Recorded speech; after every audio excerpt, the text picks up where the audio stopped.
Bab 049. Iya ya Mai, Mai kan jadi korbannya masa muda papa. Masa keemasan deh. Kalau bilang masa muda ya udah kelewat. Kalau masa tua nanti doi marah. Kedua wanita cantik itu lalu tertawa. Sedangkan Boril dan Alex bicara setelah menaruh barang-barang di bagasi. Beberapa orang aja. Suruh senatural mungkin. Kayak jualan makanan atau apalah asal jangan sampai menimbulkan kecurigaan. Titah Boril pada Alex. Baik Pak. Semua sudah saya siapkan. Tapi, kalau Bapak kurang yakin, saya bisa tinggal di rumah menjaga. Bos besar, Boril menggelengkan kepalanya. Kalau kita di rumah, tak akan terjadi apa-apa. Saya mau lihat bagaimana dia bergerak di belakang saya. Jelas Alex tahu siapa dia yang dimaksud Boril. Dan Alex setuju.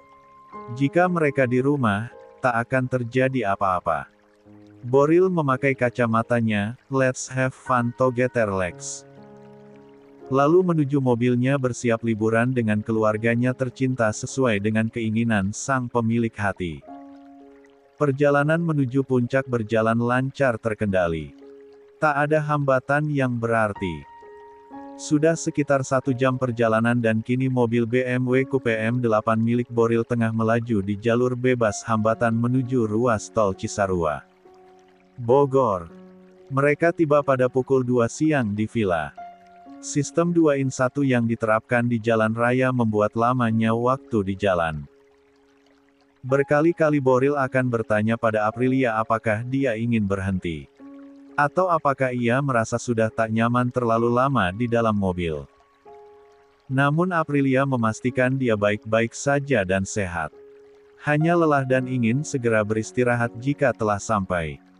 Di villa pribadi milik Bayu mereka menginap. Villa yang terawat dengan baik dengan perawatan setiap hari meski tak ditempati. View yang luar biasa menakjubkan dengan suasana puncak yang langsung terasa dingin dan sejuk semenjak mereka membuka pintu mobil dan menginjakan kaki di villa. Kesan yang pertama terlihat jelas adalah mewah. Dari satu villa ke villa yang lain cukup berjauhan deng dipisahkan oleh sekat tembok dan pohon-pohon pinus yang cukup tinggi dan rindang. Villa milik Bayu ini mempunyai 2 lantai dengan kamar lantai atas dilengkapi balkon dan ada taman yang cukup luas ditambah gazebo. Serta kolam renang yang menjadi pelengkap villa mewah ini. Sangat nyaman dan asri serta memanjakan mata. Stella sampai menghirup udara sebanyaknya. Seolah ia tak puas. Ingin terus mendapatkan udara sesegar ini jauh dari kata polusi seperti di kota. Mau digendong. Aprilia menggelengkan kepalanya. Bukan tanpa alasan Boril bertanya begitu. Karena Aprilia terlihat sangat jelah. Boril lalu memeluk pinggangnya untuk memandu masuk terlebih dahulu ke dalam villa yang sudah dibuka oleh penjaga tadi. Nanti sampai kamar, papa pijitin kakinya ya ma, bengkak itu. Aku gak apa-apa mas. Wajahmu pucat sayang. Aprilia tersenyum, nanti juga enggak, aku cuma kedinginan. Nih pegang tangan aku mas, wanita bernetra abu itu lalu menyatukan tangannya dengan suaminya. Dan menggenggamnya, tuh, dingin kan?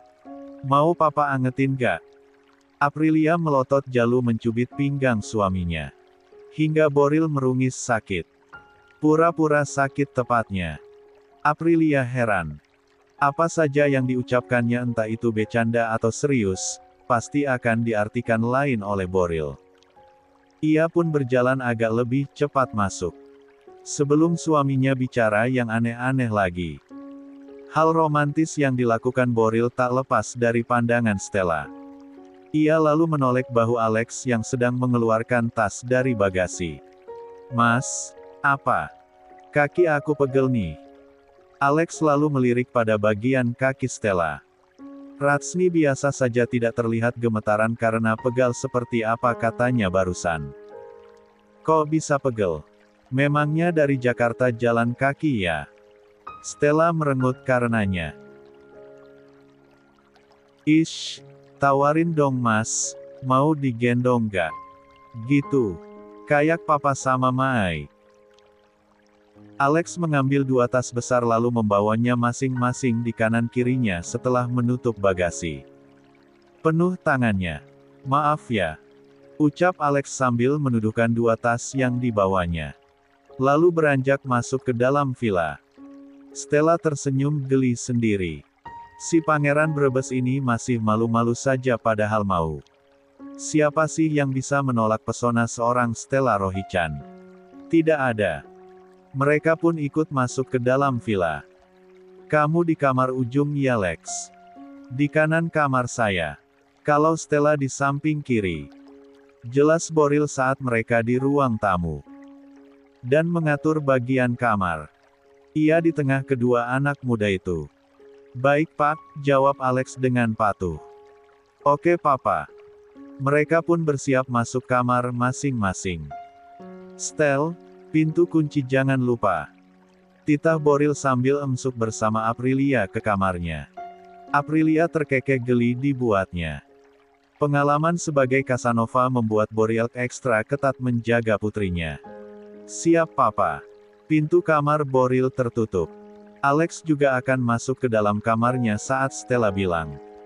Tapi pintu kamar kamu jangan dikunci ya mas. Ucapnya sambil mengedipkan mata. Alex menarik nafasnya lelah. Ia turunkan tasnya. Si Princess ini sekali-kali perlu diberi shock terapi. Ia berjalan mendekati Stella lalu mengambil jarak hanya setengah meter dengannya.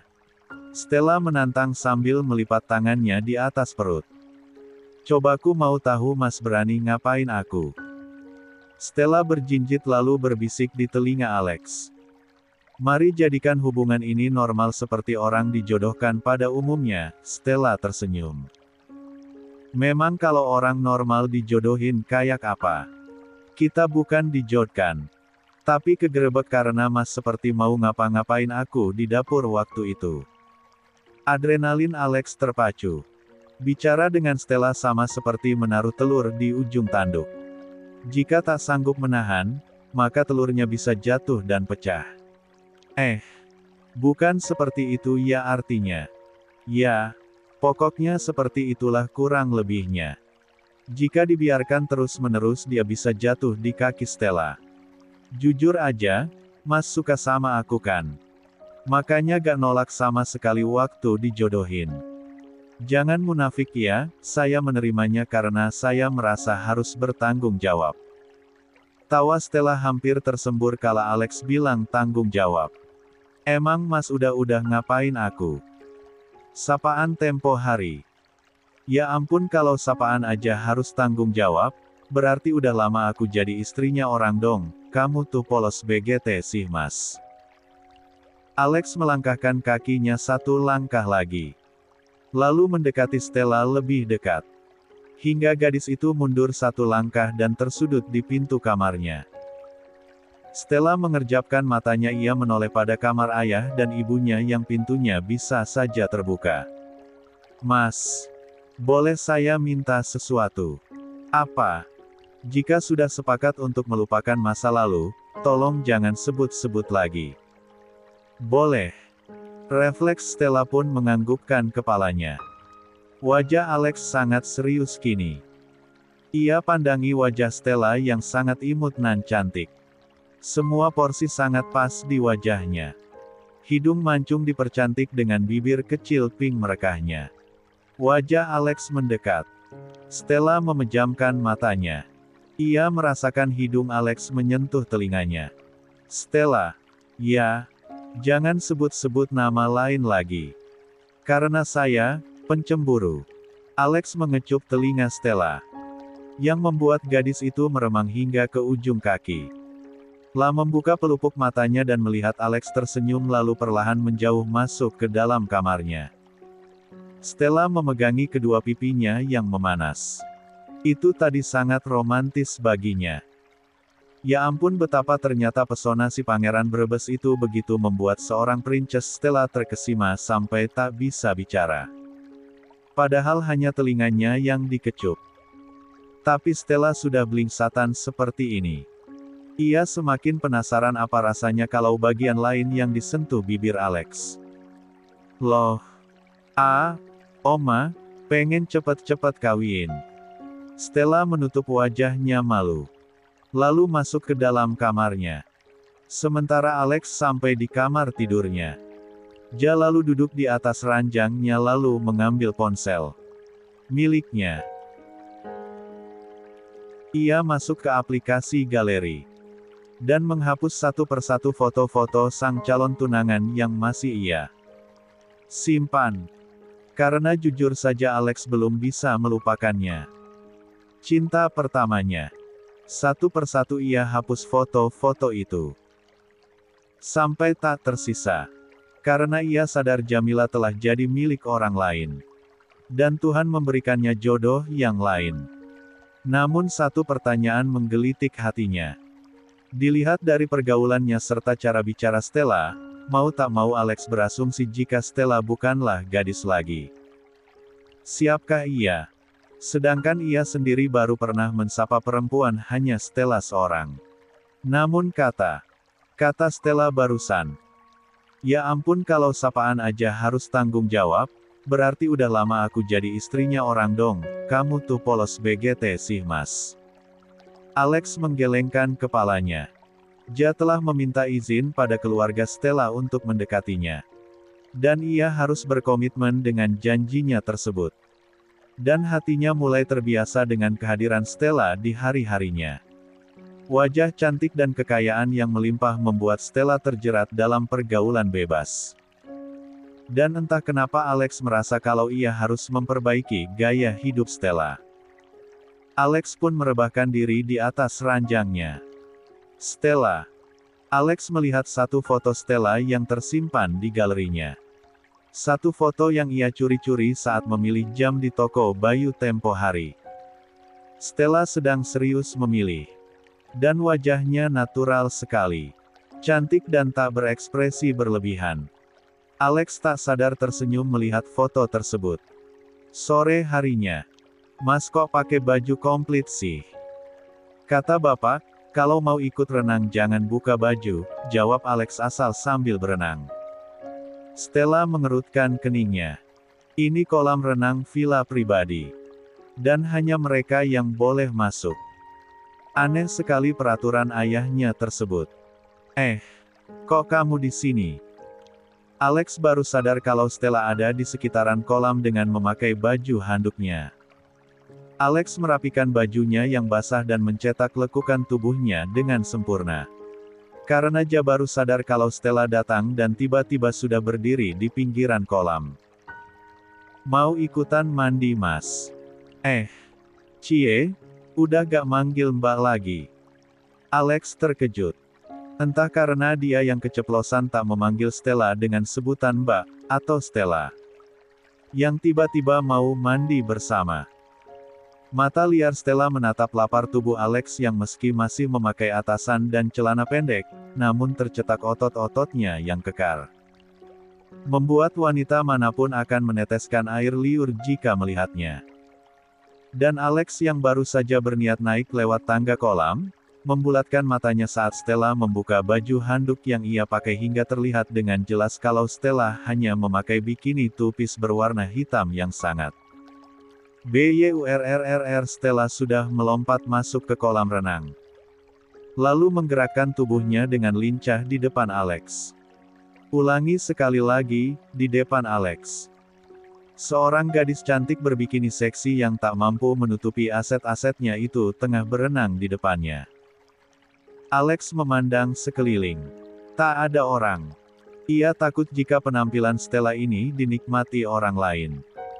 Tapi sepertinya Fernando Jose memang melarang ada yang masuk setelah mereka memutuskan menginap di sini. Dari orang lain aman. Namun bagaimana jika bos sejuta dramanya itu sendiri yang memergoki? Kan sama saja vonis mati jatuh. Sini berenang mas. Seger ya, San, Stella kok seneng banget bikin nyong jantungan yak. Aduh, kok malah kesini ya? Stella menyugar rambutnya yang basah hingga ke belakang dan dengan gerakan santai ia mendekat ke arah Alex. Diem aja sih mas. Stella tidak tahu saja apa yang sebenarnya terjadi. Mati-matian Alex menahan sesuatu dalam dirinya. Jika dalam pakaian biasa dan kering saja Stella sudah mampu membuatnya panas dingin, apalagi ini. Bikini dan basah. Alex tak berkedip melihat Stella datang mendekat padanya. Katanya mau pacaran kayak orang normal. Ya, tentu, jawab Alex. Berenang bareng itu normal kan mas? Ya, normal. Seperti ini. Stella merasa tangannya ditarik dan tubuhnya pun dibalik oleh Alex hingga bagian punggungnya menabrak dada bidang pria itu. Begini kan? Stella terkesiap ketika Alex memegang pinggangnya. Lalu membawanya berenang hingga ke tengah kolam. Seperti mengajaknya menari. Keduanya pandai berenang hingga kolam yang dalam pun bagai arena permainan bagi mereka. Alex tak canggung lagi berkejaran dengan Stella. Saat terasa lelah dan butuh udara, keduanya naik ke atas permukaan. Tertawa bersama saat menghirup udara sebanyaknya dan sama-sama menyugar rambut agar tak menghalangi pandangan mereka. Aku gak tahu loh kalau mas bisa berenang. Dari kecil. Suka aja main air. Sampai besar main airnya sama anak saya ya Lex. Alex terkesiap. Bak adegan dalam film horor. Sedikit demi sedikitlah menoleh ke arah kiri dan benar dugaannya suara bariton tersebut berasal dari Boril yang berdiri di sisi kolam. Stella langsung berenang menjauh dari Alex. Papa. Baru bangun bobo ya? Sapa ramah Stella. Namun wajah Boril yang dingin langsung membuatnya menunduk. Stella tadi melihat jika kamar ayahnya masih rapat terkunci dan dia kira akan lama keluarnya. Sehingga ia bisa berduaan dengan Alex. Boril mengambil handuk Stella yang ada di dekat kakinya lalu melempar ke arah Stella. Lapun memakai jubah handuknya di dalam kolam. Alex masih tak berani menatap ke atas. Boril dalam mode seperti ini sungguh membuat nyalinya ciut seketika. Naik. Melihat putrinya sudah mengenakan jubah mandinya, Boril pun menyuruhnya naik. Dan setelah itu Stella langsung berlari menuju kamarnya. Naik kamu. Iya pak. Boril akan memutar langkah namun terhenti saat tak melihat Alex masih dalam kolam. Kok belum naik? Sebentar pak. Sekarang. Dikit lagi pak. Saya, malu. Boril mengerutkan keningnya. Lama ia memproses pikirannya sampai baru sadar dengan apa yang dikatakan oleh Alex. Amarahnya pun naik sampai ke ubun-ubun. Alexaai. Kamu gak gajian bulan ini? Sembur Boril sambil pergi masuk ke dalam villa. Sedangkan Alex pasrah saja. Ya, bukan salahnya kan. Dia pria normal saudara-saudara. Dipepet wanita secantik Stella, jadi wajar kan kalau Alex, tune on. Menyalahi janji dan mengizinkan Aprilia pergi, kalian keterlaluan. Ucapan Andika saat mengamuk di rumahnya kemarin masih terngiang jelas di telinga Antonio. Walaupun kejadian itu telah terjadi beberapa hari yang lalu namun Antonio belum bisa melupakannya. Kala itu Andika marah karena Antonio pergi bersama Adriana ke Italia tanpa sepengetahuannya. Dan parahnya lagi, mereka mengatakan kalau sejak awal perjanjian yang mereka lakukan adalah cacat hukum atau bisa dibilang wan prestasi. Andika murka. Tidak tanggung-tanggung meluapkan amarahnya dengan melaporkan Antonio atas dugaan pemalsuan dokumen dan identitas. Akibatnya, perbuatan Antonio pun telah diproses penyidik. Mereka yang kini menempati sebuah rumah sewaan, telah berstatus dalam pengawasan polisi. Berita kebangkrutan Cassano telah menjadi headline di seluruh media Italia bahkan negara-negara tetangganya dan sampai pula ke Indonesia. Roe Puneak, Cisarua Bogor Alex Prakoso mengetahui berita viral tentang Cassano dan perusahaannya yang bermasalah. Karena memang dia ditugaskan oleh Boril untuk menyewa orang memantau keadaan orang tua kandung Aprilia di Italia langsung saja. Setelah mendengarnya, Alex pun memberitahukan dan melaporkan kepada Boril apa yang terjadi kepada mertuanya tersebut. "Menurut kamu bagaimana, Lex?" tanya Boril. Karena mereka terbiasa berdiskusi bersama dalam hal pekerjaan. "Kalau saya jadi bapak, saya akan mengikuti pesan Pak Bayu untuk tidak melunasi hutang Tuan dan Nyonya Kasano. Karena tidak ada hubungannya sama sekali dengan keselamatan Nyonya Aprilia. Apa yang mereka perbuat murni bisnis dan tidak ada hubungannya mereka mau sukses ataupun bangkrut." Kedua pria tampan calon menantu dan mertua itu tengah berbicara masalah serius ini dengan menjauh dari arah villa dan memilih bicara di gazebo taman malam ini. Sementara Aprilia dan Stella mungkin sudah terlelap tidur. Cerita kebangkrutan Kasano membuat Boril merasa geram. Ia tahu kalau sebenarnya Antonio dan Adriana mungkin sangat mencintai putri mereka. Tapi caranya yang salah.